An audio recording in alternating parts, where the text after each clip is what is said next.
tense moments for a neighborhood on Terre Haute's north side after police say someone fired shots after an argument. This led to a police standoff that lasted more than 4 hours. Police say Jeremy Ross fired shots into the floor in his apartment and took off. But police stood by at the scene for several hours, not knowing if the scene was safe.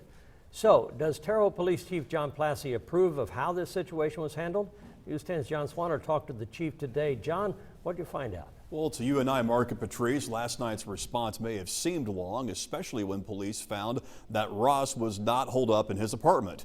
But several factors led to how things happened last night and why the chief says they did the right thing.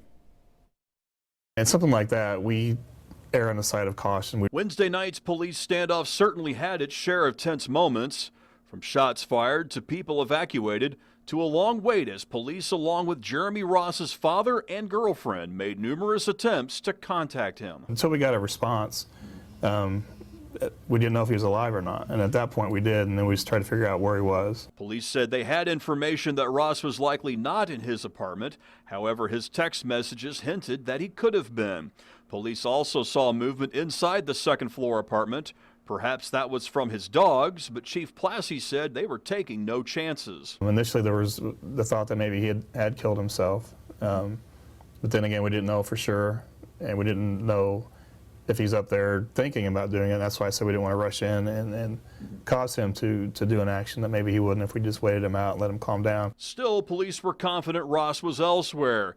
It's one thing to be confident, it's another to be absolutely certain.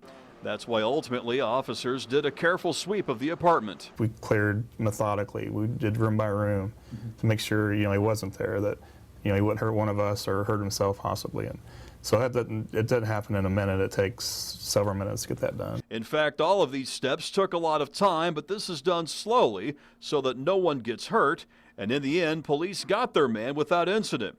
As for last night's standoff, the chief says his officers did their jobs well. The whole response that we did last night, I wouldn't see anything being changed on that.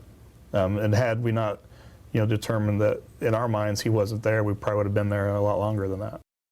Some other things to consider. Ross's criminal history includes a conviction for carrying a handgun without a license. Crime scene technicians also discovered that a round that Ross fired went through the floor of his apartment, through the apartment below, and into the building's basement. Thankfully, no one was struck by any of the shots fired.